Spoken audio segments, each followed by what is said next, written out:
What's going on, everybody? Welcome to the Snap It Sold's Today Show. Sorry, Hannah's having her spasms are kicking in early this week. Happy Monday to you guys. Snap It Sold with Will and Hannah. I'm Will. And I'm Hannah. And it's episode 82. Welcome to episode 82, guys. This video is going to be short, sweet, and hopefully straight to the point if I don't ramble on like I do. Let's start off with number one. I know that this shirt is screaming, how loud can you possibly get without actually speaking?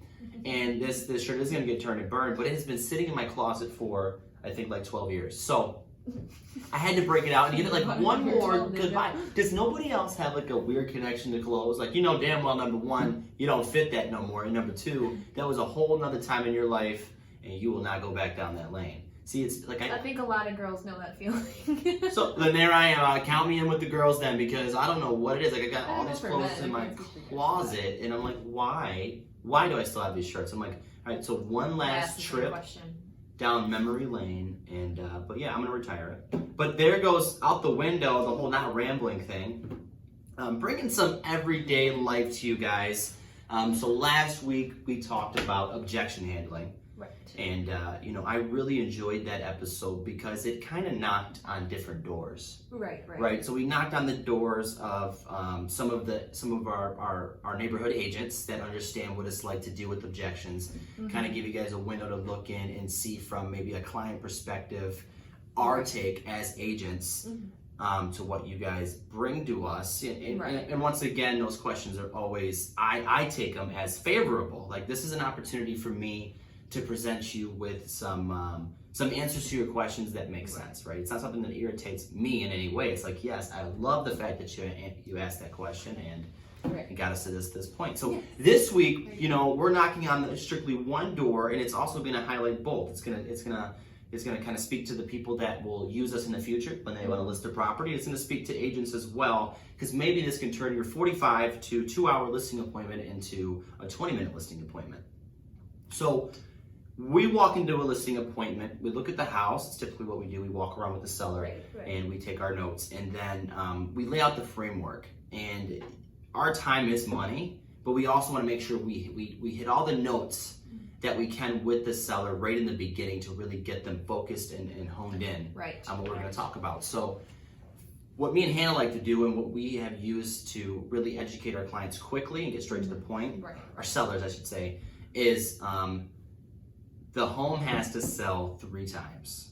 Right. Not once, not twice, but 3. But 3 times. And when you say that to a seller, they're like, okay, what? First of all, what did you smoke before you walked in my front door? And number 2, wait, what? Is real estate changing? I mean, it just depends. Wheels in their head are like, what is going on? The good stuff. I smoke the good stuff. But 3 times your home has to sell, okay? And then you just lay all 3 of them out. Of course, you have to go into detail. But number 1, you have to go through the offer process, right? You have to go through the showings. You have to find an offer that you love. And so that's the first time it has to sell. Right. Okay, and everybody's pretty familiar with that one. Which is the easiest part, I would say. Right. I mean, it can be it just depends. It depends on the transaction. It depends on what kind of... There are special instances. But, yeah. But, yeah. I'm just having flashbacks now, PTSD. But first time it has to sell is the offer process. Second time it has to sell is the inspection, okay? We've seen that inspections were getting waived. However, me and Hannah have never recommended it. If you feel like that's the only card you can play to get your offer accepted, then you're bowling with the wrong league. Yeah. Let's just put it that way. So the buyer has to come in, lift up the hood, and basically test drive the car. And then find out, and that's the second time it has to sell, right? That is a contingency on the contract that we have to get past. Explain that to the seller, quickly helps them understand, okay, let's attack anything that would make the seller uneasy if they found it during their inspection, okay? That's the second time it has to sell. And then that's also an easy way to lead in, for example, I noticed there's a watermark on your ceiling. That might be something that they call out. That could potentially become up as an issue. So it also leads into other things as well, which is nice.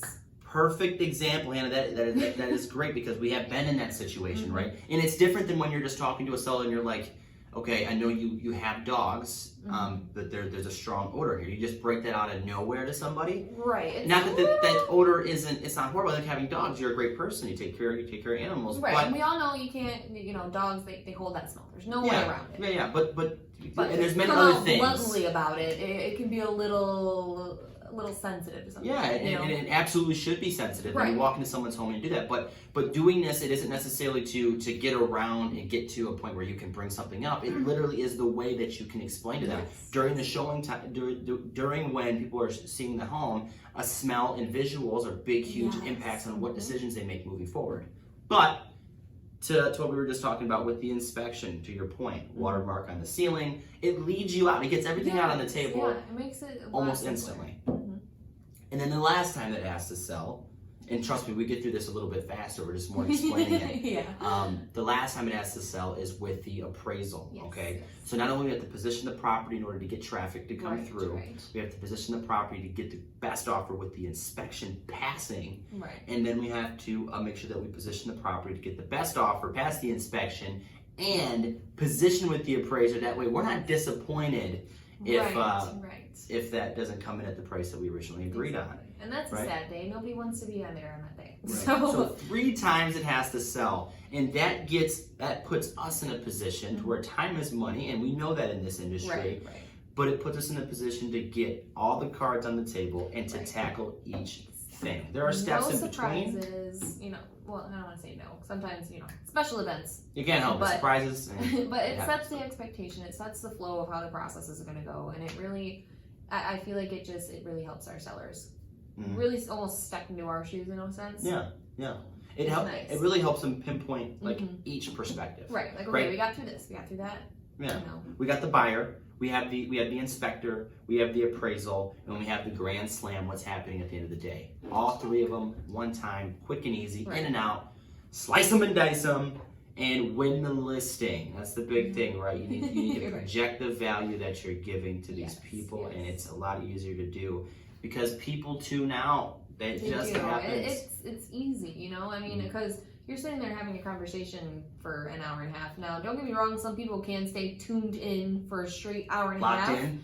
Don't even break eye contact. I personally cannot be one of those people. So when I hear key points, that's what really gets my brain going and paying attention. I feel like that's... And I know I'm not the only one. Yeah. There's different people. There's different types of people too. Yeah. And you can always read people when you meet them. Psychology is a big thing, but there's just people that are really analytical. There's just people that are the driver's seat personalities, and you just gotta learn how to get. But this one specifically, and this is why we wanted to have this episode about this. This specific strategy has been proven to work with all those different types of personalities. Exactly. So we kind of did something similar to what we did last week. Almost. Today, Julia, spit it out. It's time for me to go home, guys. It's getting late, past my bedtime, and this shirt is sending me up to cuckoo land. So let's burn it. I like it. I really like the shirt. It's so different. It's very you. Well, thanks. And if you don't know him, well, just know this is his personality in a shirt. I think they know. 82 episodes later, you guys, and they love every bit of it. They could be new. I'm kidding, but. All right, guys, we're going to wrap it up at that. Hopefully this added some value to not only our clients out there that are thinking about moving in the future, but also to some of the agents out there. We want to try to benefit on all scopes of the spectrum. Right, yeah. We know rip-off and duplicating is major in this industry. A lot of people do it, because you'll find your kink, you'll find your touch either way. Other people's. It's a lovely thing. Yeah. So we hope that we bring that value to you guys. That's going to be a wrap this week.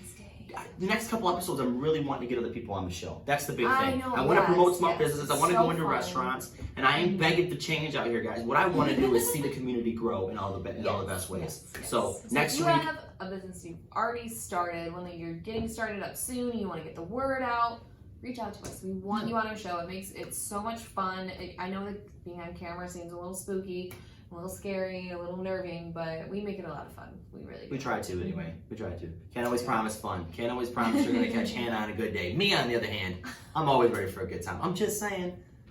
Just kind of kidding. I'm sleeping on the couch either way. All right, guys. Let's wrap this video up. As always, it costs $0 and 0 cents to be a decent human being in this world. Smile, be happy. We will see you guys on the next. Wait. Happy Father's Day. Oh. We wanted to mention that. I mean, we know it was yesterday, but happy Father's Day to all you amazing dads out there, Yes. and to all of you amazing moms that took on that second role. Yes. You guys are all kicking ass. Shout out to you guys and the patience level that you walk that you this bear. life with. I don't know if it's just that as you grow up, you start to look back on it, but I am so extremely thankful, and like our parents got to know. I for one was not the best behaved kid, even from a baby to even now. I know I could just see my mom looking at me, and she's got that pimp pan still strong. She's gonna give me a good swipe. I'm kidding, but no, seriously, happy Father's Day to all of you out there, and we'll see you guys on the next episode.